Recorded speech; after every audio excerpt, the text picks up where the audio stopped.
Hello, hi, welcome to Play by Play. My name is Sean Bouchard. I am continuing to play, what is this game? Hack and Slash. And I'm pretty sure I'm gonna finish it tonight. Although I'm gonna possibly rely on hints from the chat still. That worked really well last week. And I made a bunch of progress and didn't get stuck on crazy stuff. My cat is going nuts tonight. So let's get started right away. Aside from one thing that I do want to talk about that is kind of like really interesting and topical, that I'll save for later, I've kind of exhausted my list of like stuff to talk about for this game. Like we can go back to procedural rhetoric and thematic coherence and that kind of thing, but I feel like we've hit that real hard with this game. I don't know that there's a lot more to say there. So, we can talk about like individual design decisions, which I think could be interesting, and we could talk about my play style, like how I approached the game. But I'm going to rely more, I guess, on if people have questions about those things rather than I don't have anything specific. Hi, cat. Or we could just talk about my cat all night. So yeah, I'm going to get started. We're doing some coding stuff. There we go. Okay, so I forget. I think at the end of the last stream, I had like accidentally warped myself all the way back to the beginning, and I had to redo everything all over again. What is this place? Home and lab, jail cells. Partly for my protection, partly a test. Test for what? Not just anyone has the natural aptitude to use the loop properly, or the algorithm rooms. It's actually interesting that they bring it to a place of natural aptitude here. I feel like part of the goal of the game is to encourage people who are not being well served by like the current educational structures around computer science to feel empowered about learning this kind of stuff. And so then to say not everyone has natural aptitude, I feel like that might be a step backwards. It requires a certain way of thinking, a certain size of head. Would people you want protection from pass the test? Yes, of course, but it might afford me some time. My dinner might be burning, I'll check. Please keep talking. Yeah, there's a little bit of a suggestion there that of like white hat and black hat hackers that there are all sorts of people who have the capability of doing this kind of stuff, and some of them are good guys and some of them are bad guys, and so you sort of have to understand that even if this game seems to very much espouse the idea of being a good guy, like getting into InfoSec for really positive ethical reasons. But there are people who are using the same techniques for unethical reasons.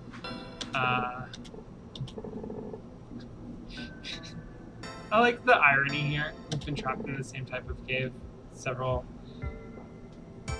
Wait, is Bob's mouth a USB port? Did I never notice that before? Has that always been the case?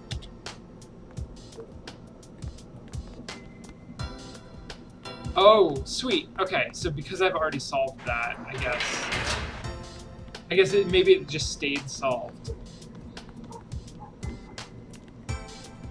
That's reassuring. Oh, so I don't have to do all of that stuff all over again. Sweet! Love it. Love it when games do that. Okay, so I forget how far I got. A9999. Did this one. Keep going.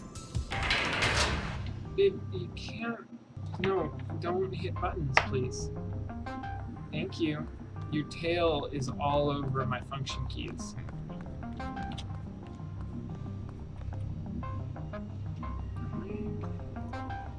Yeah. All right. Oh, I just fell off. I see. I can still do that. No, seriously, that is... My cat just really, really wants to be part of this.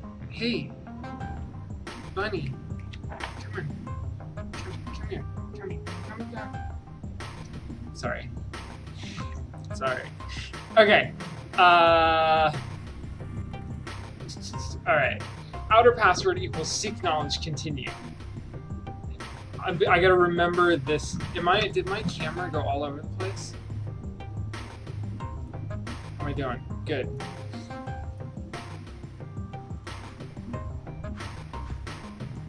Okay, sweet.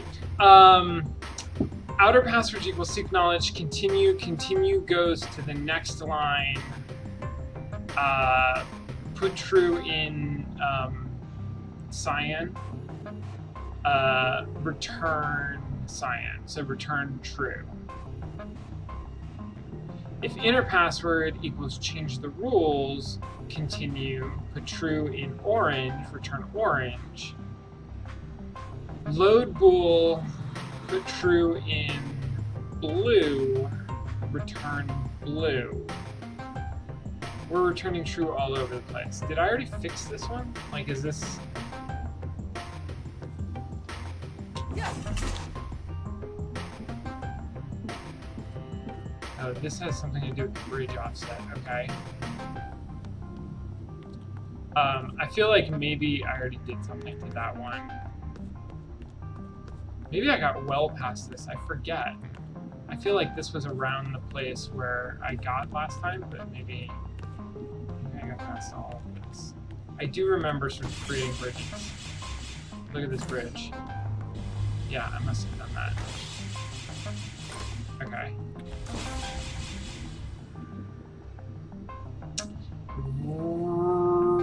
Right.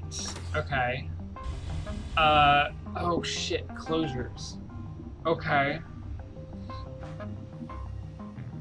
F0 into is even. So is even equals F0. F0, I'm assuming, is a function. From 1 to 10, call is even I and put it in green. If not green, go to 13. 13 is going to increment teal. If green is true, then tile creator Q platform tile I. Where is F0 defined? Or am I forgetting how closures work? Because this is a closure, is this actually defining F0? In which case it would be recursive. I don't know. Okay, I'm gonna keep looking around. So what this does, I'm gonna assume that the for loop is each of these platforms. So the first one is not appearing, and then appear, not appear, appear.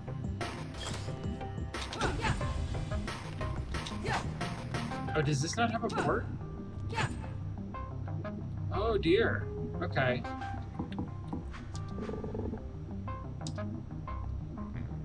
Okay. I guess I forget how we do this. So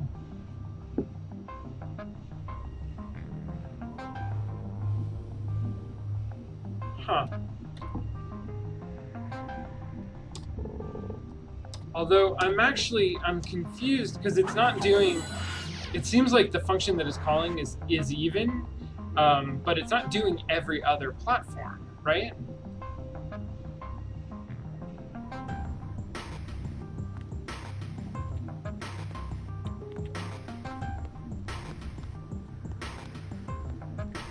This is such a fascinating interface that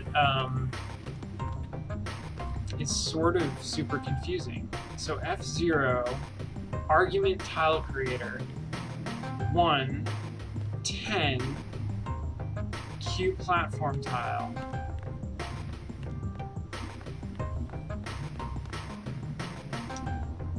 Here's the first instruction, F0 is even.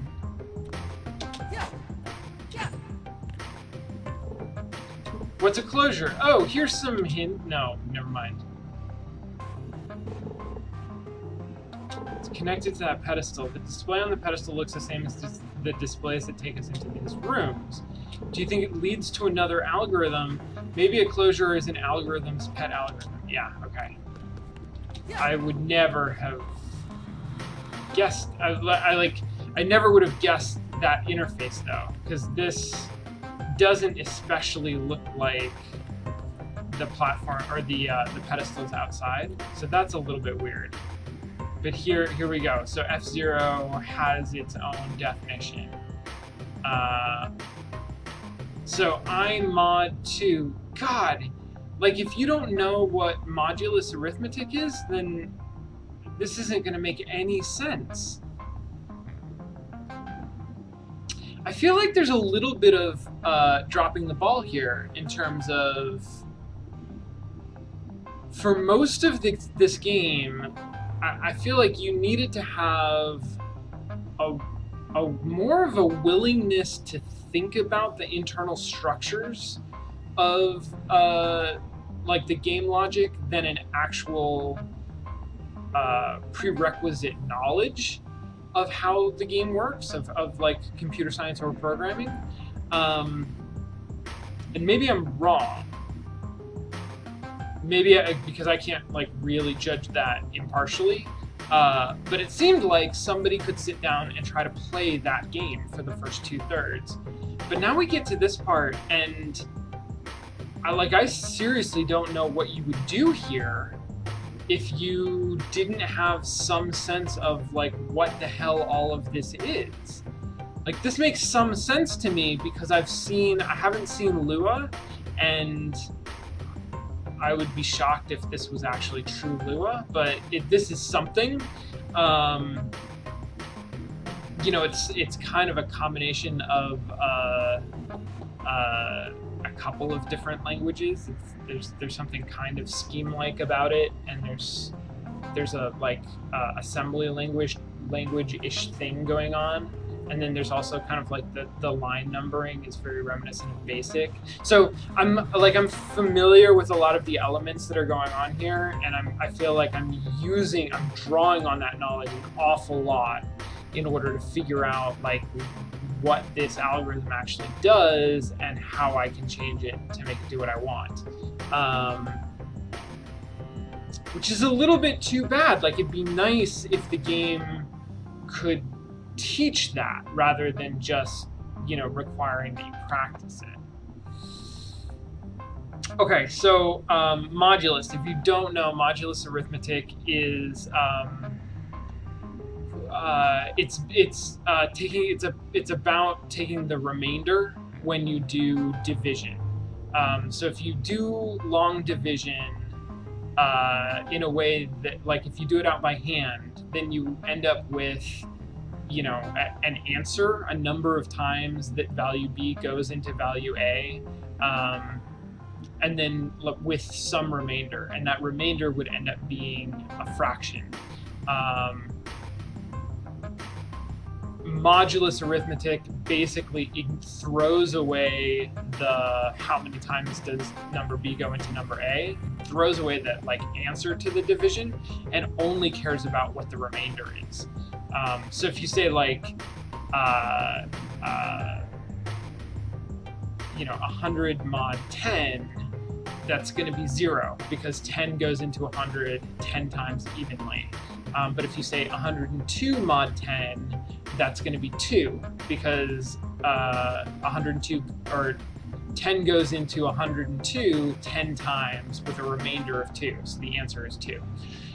I hope that made any sense to anybody. So basically, I mod 2 is a way of determining whether or not a number is even or odd. Because if I is even, then I mod 2 is going to be 0. And if I is odd, then I mod 2 is going to be 1. Okay, so if I mod 2 equals 0, continue. True goes to teal, return teal. Otherwise, false goes to orange, return orange. So f0 is very simply, this is a function that if you feed it a number that is even, it will return true. And if you feed it a number that's false, Bob tries to help explain things often if you click E on him, but it doesn't necessarily help. Good to know, though. All right, so I don't necessarily want to... Oh, maybe I do want to change this. What if I change this so that it just always returns true?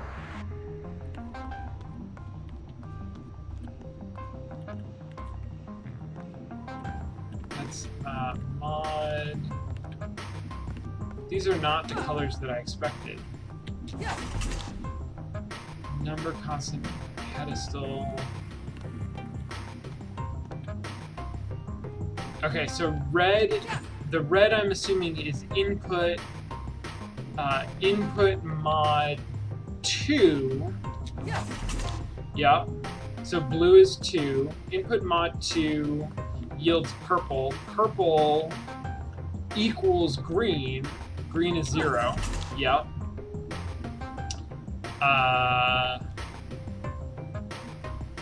Then teal return, otherwise orange return. This is false. What if I just set this to true?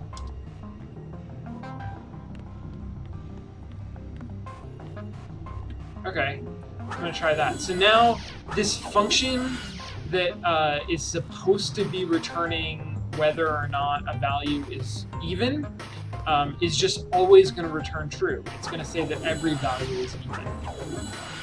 What does that mean? Look, that makes all of the pieces appear up until there, and then they stop. Oh, but could I have gotten off? Yeah, I can get off over here. Sweet. Okay. Oh, here we go. So I can set this offset and create a bridge over here, like that.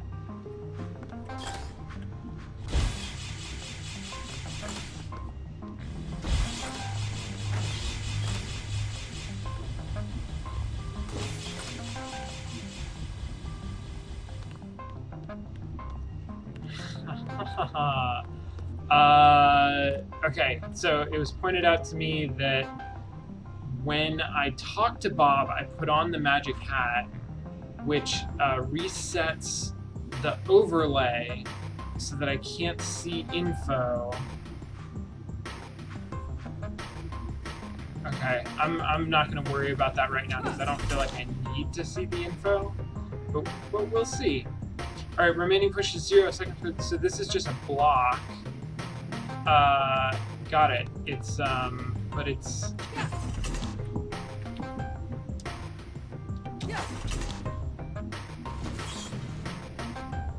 Oh, I thought that was going to trigger like another light,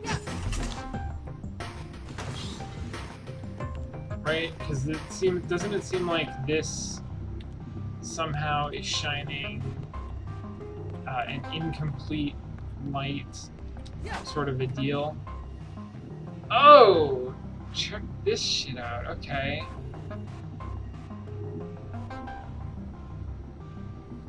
Not sure what gettable means. So gettable blocks 1, 2, and 3. Blocks 1 goes to green. Green.message goes to red.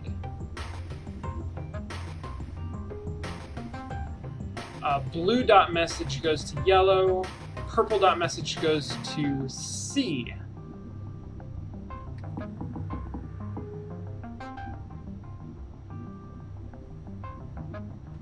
And then A and the letter T plus B and the letters AN plus C is combined. It goes into combined and then return combined. So what's weird about this to me is that like that blocks 3 message is going to C, but none of the messages are actually going to A and B. They're going to diamonds of those colors. So I wonder if, can I dive into the algorithm here and maybe change it so that instead of concatenating diamonds, we're concatenating those letters? Is that a thing that I can change? Or,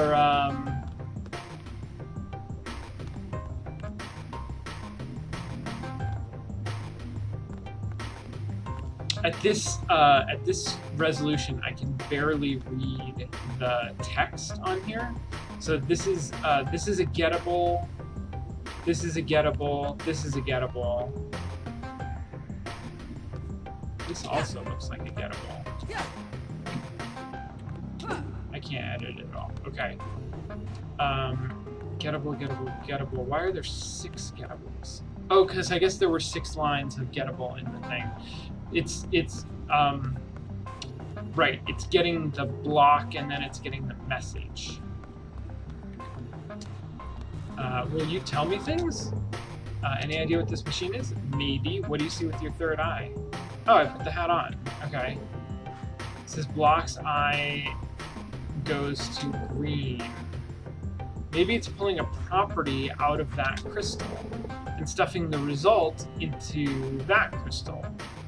It looks like that crystal gets used by other machines. Yeah, okay, I sort of get that.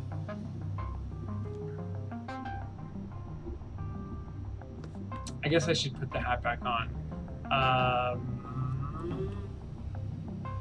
What do I not need? No. I need that.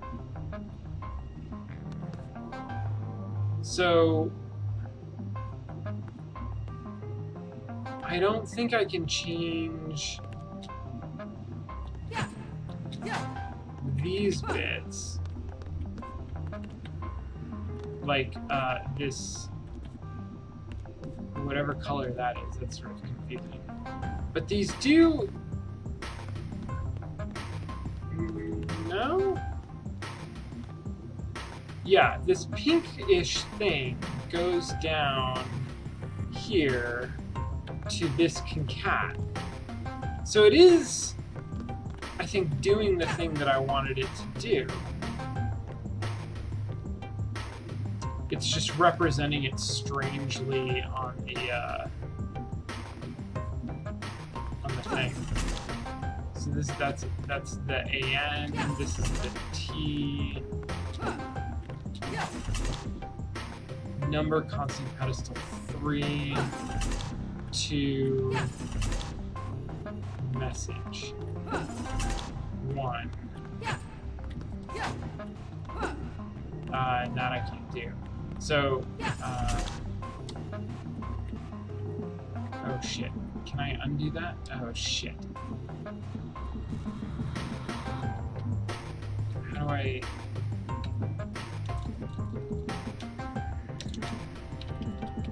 like that.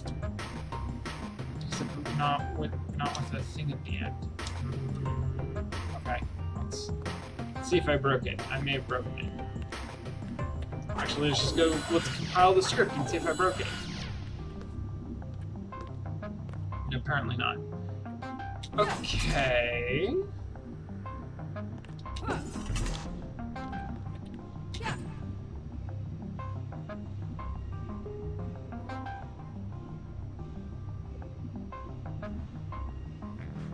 Not sure what blocks 1, blocks 2, and blocks 3 are.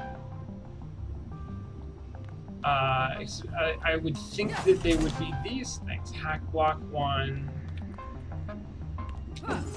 hack block 2, hack block 3. What is block 2 doing differently than the other blocks? blocks 2 goes to blue, blue message goes to yellow. Yellow is in the concat just like everything else.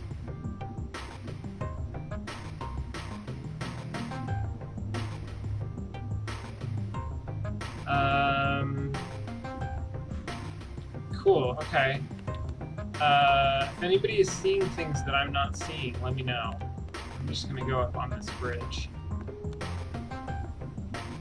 Gettable platform block offset, current offset.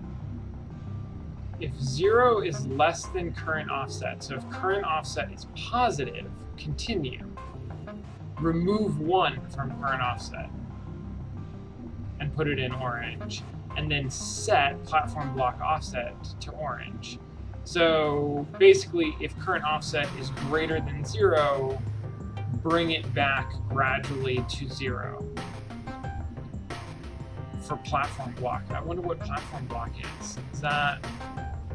Well, I mean, so I guess I could edit this. Sure, let's dive in.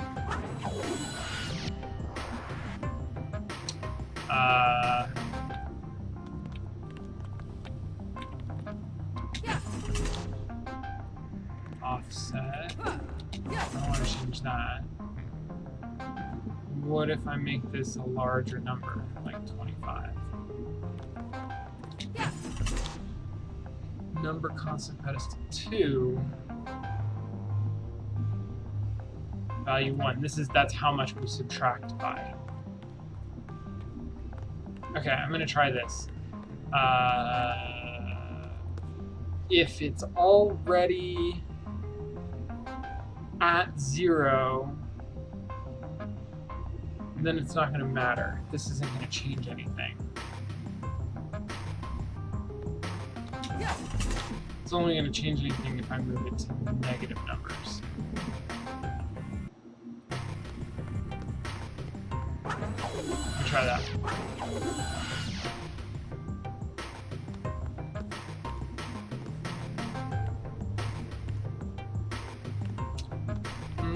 It's not obvious that that did anything at all. So if negative 25 is less than current offset, if current offset is greater than negative 25, if current offset is something crazy negative, then it doesn't matter. It's never going to do anything. No.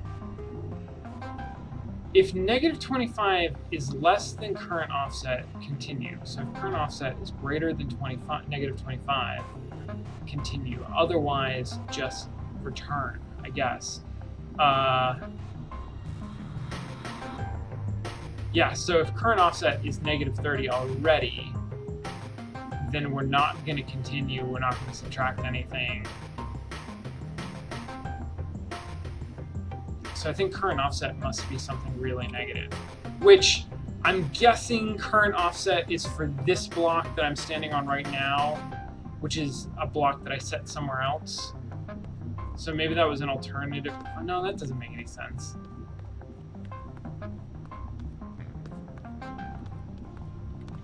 Like, I created this bridge so that I could get over here, but then there's nothing I can do over there. I feel like I need to solve this puzzle, but this kind of doesn't make any sense to me. Which, I guess, if it doesn't make any sense to me, I should just, like, change stuff around and see what's going on.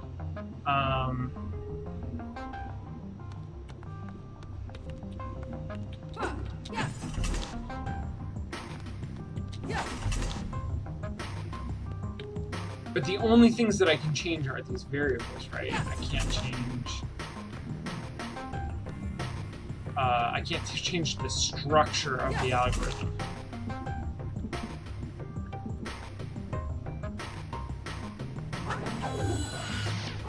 Test blocks function.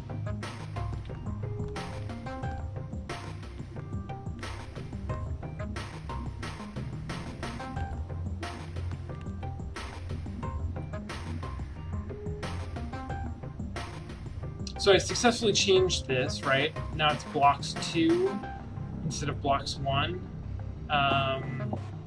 But I don't see any effect of that.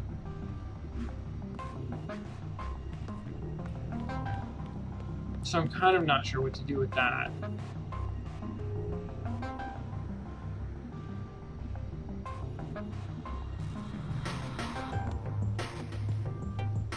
I wonder if there's a way to get messages in blocks 1 and 3. I agree. That's sort of what I want. But it's weird that like the algorithm looks to me like it works.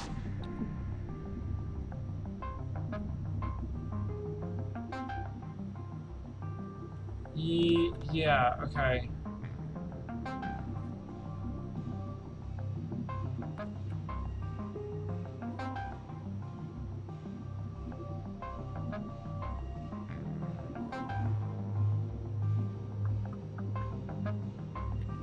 Putting on the hat doesn't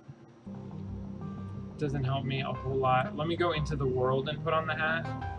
I kind of started ignoring the hat, I guess, because I got used to not needing it so much.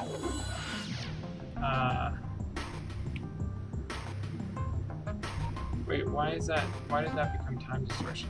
That's...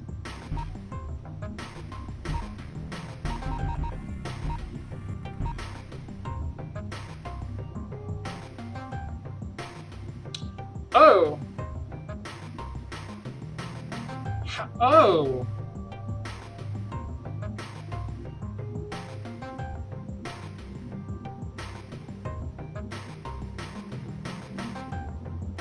So, okay, I don't really know what I'm looking at here.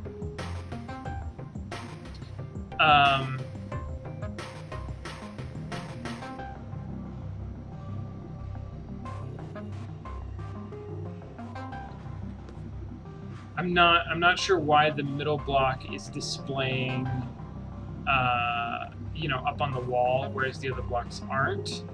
But those are most of the letters to hack the planet.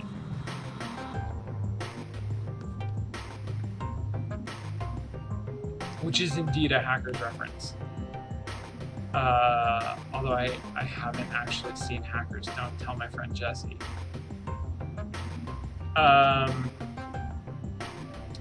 But didn't I see that? Wasn't one of these signposts say outer password seek knowledge, inner password change the rules? Yeah. Yeah.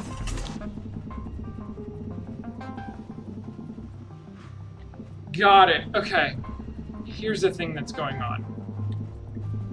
So I can change the position of that first long platform,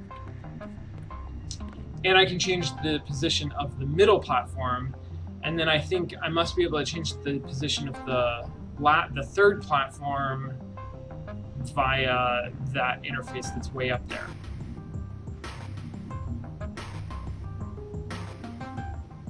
Okay.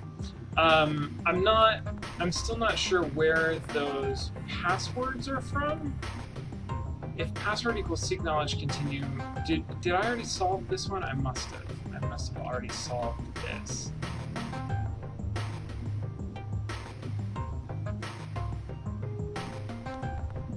I solved it by not caring about where passwords were set. I just changed it so that true was also always true.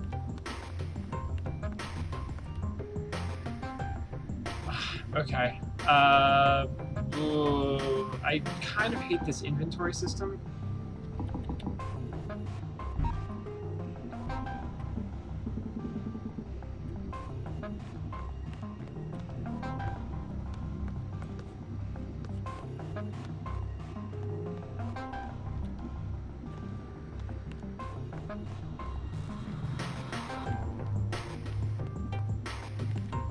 So I'm going to want to move these over to that ledge over on the right.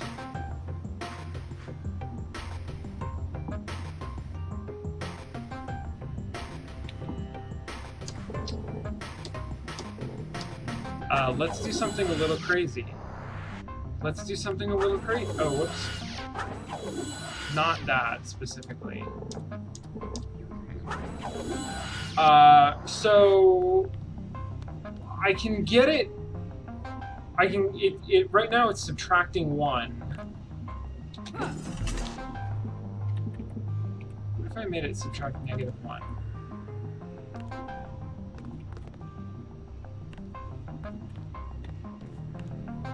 And I can't change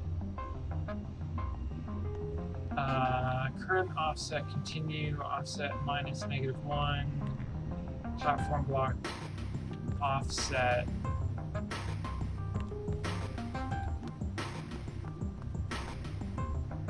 I can't change this less than.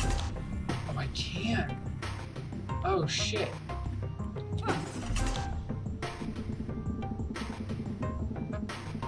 I wish that was more obvious. Alright, let's see where 0 is. I wish it was more obvious when I can hack which of the different things I can hack. Is that 0 right there? Okay. So let's do something bigger. What do you get? How many pixels do you guys think that is? I'm gonna say 50, maybe. Oh, 50 is not very much.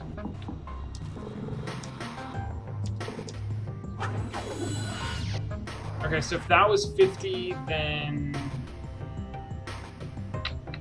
I don't know, 500? Yeah.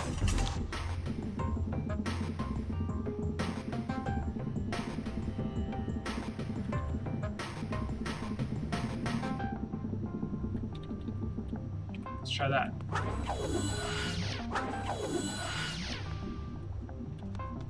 There we go. There we go. 500 was way too big, but it doesn't matter. Oh, now we're back here.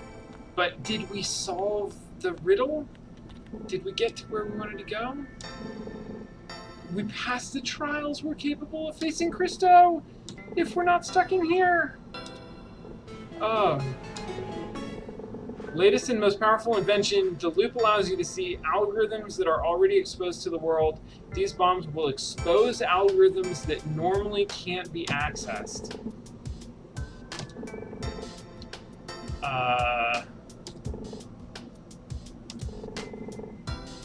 Sweet. This sounds like Act 3. This sounds like, you know, climax resolution time. So go back. Oh, those are pushable. Go back. She's saying go back, right? Go back this way, I think.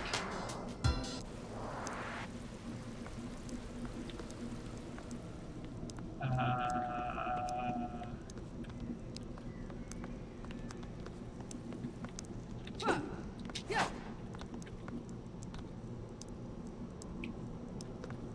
Is this...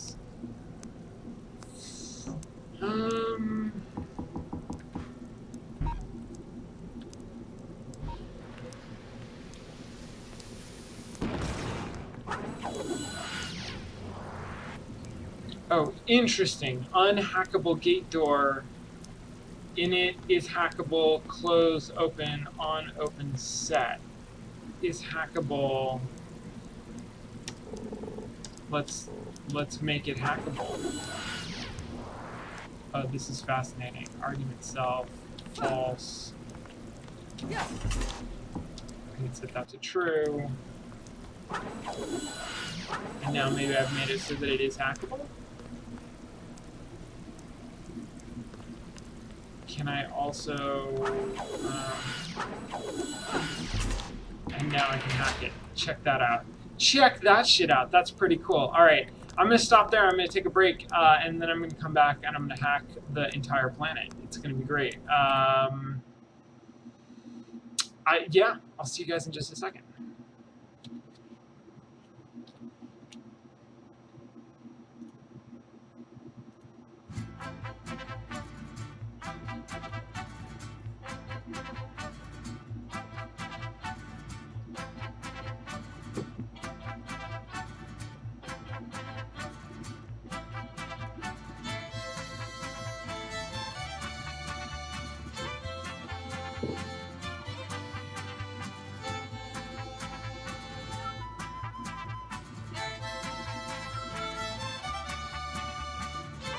thought I